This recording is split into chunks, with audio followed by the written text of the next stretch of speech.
Egi telah terbaring dengan apik di atas kasur, setelah Anissa dengan usaha payah menunggu terlepas dari jeratan. "Macan betina, ini dingin."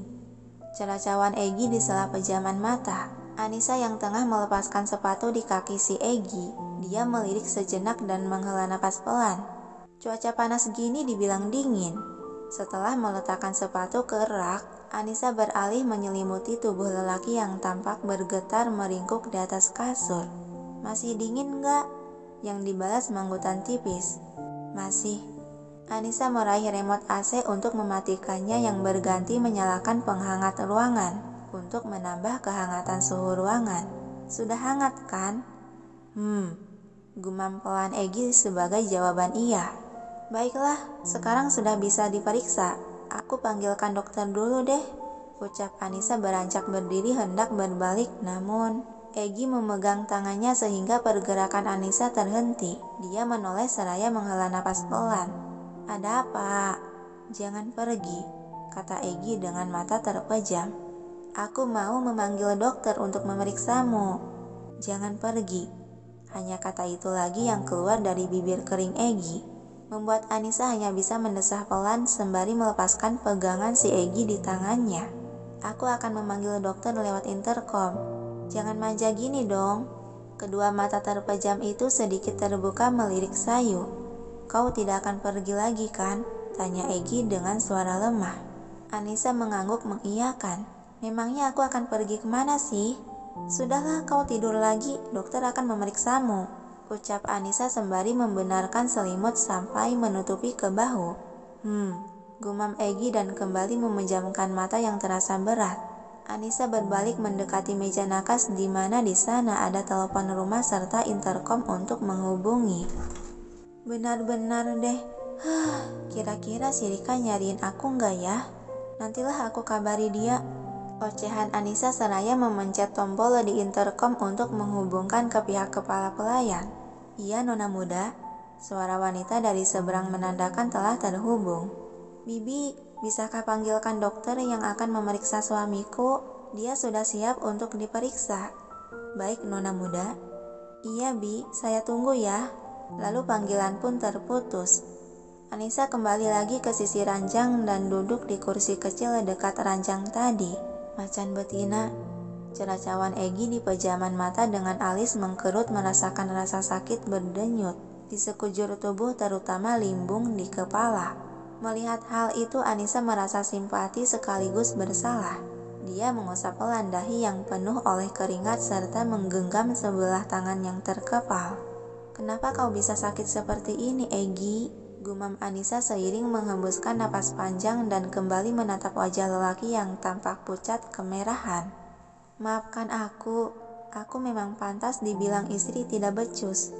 Aku benar-benar sudah berdosa sekali, meninggalkan tanggung jawabku dengan tidak mengurusmu sehingga kau sampai sakit seperti ini.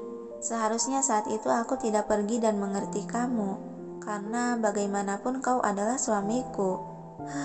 Seharusnya aku membimbingmu dan menyadarkan untuk menenangkan, karena kan kau itu masih bocah, jadi jelas emosimu masih labil dan kekanakan." Pintu kamar terbuka, menghentikan penuturan. Anissa menoleh ke arah pintu, di mana di sana sudah ada Ayah Saputra bersama dua pria tampan berpakaian berbeda. "Tuan besar."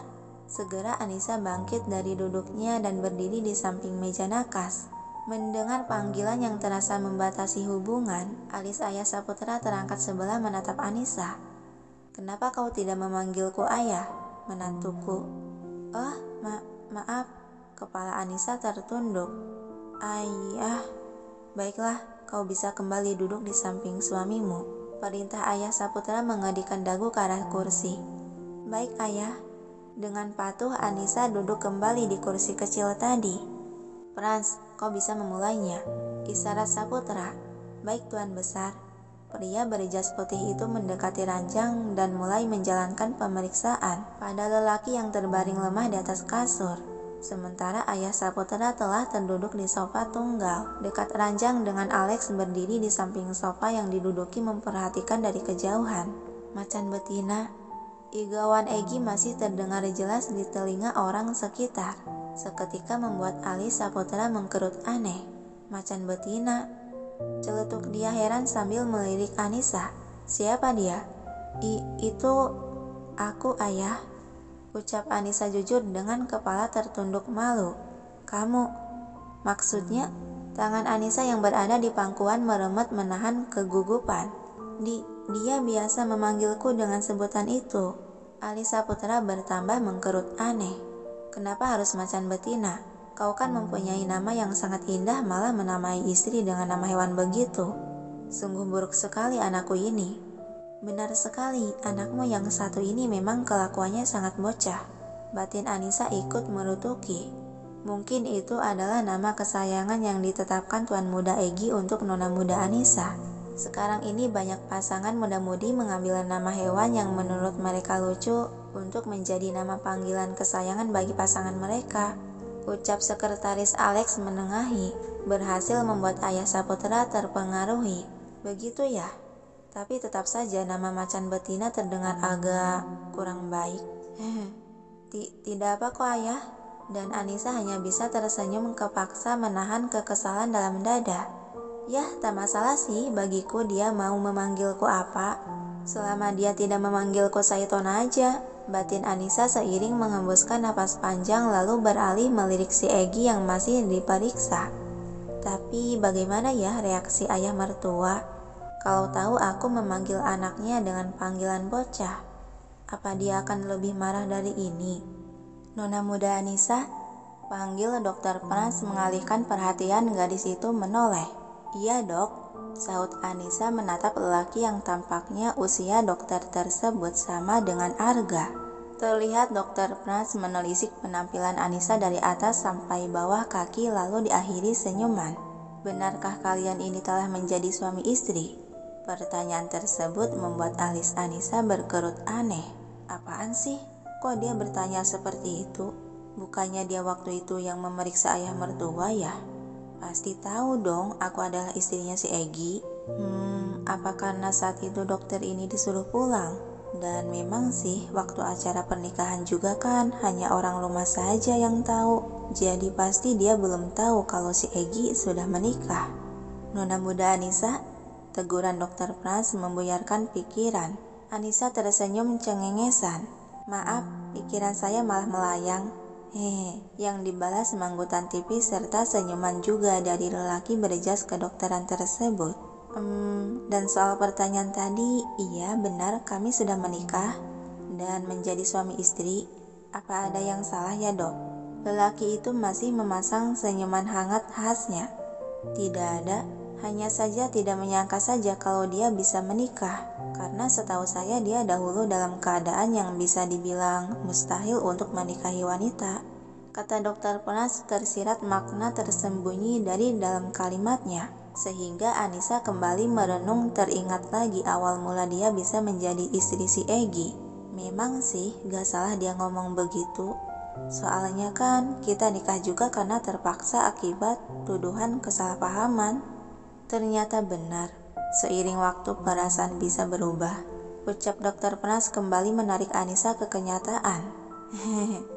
Anissa hanya bisa tersenyum canggung, bingung harus merespon apa karena tak terlalu mengerti akan perkataan lelaki tersebut.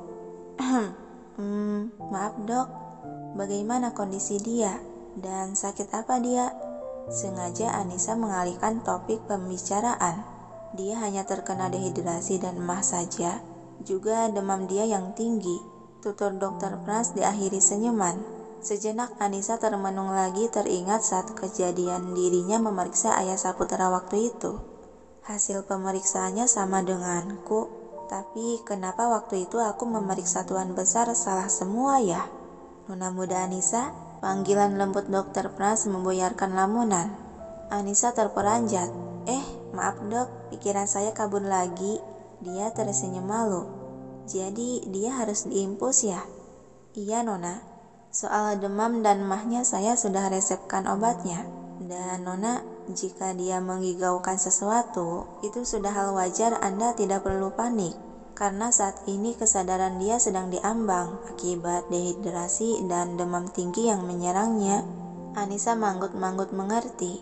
Pantas sikap dia jauh berbeda dari biasanya, gumam dia pelan. Baiklah, kalau begitu saya akan menginfus dia, ucap Dokter Pras sambil mengeluarkan seperangkat peralatan infusan dari tas yang dibawa.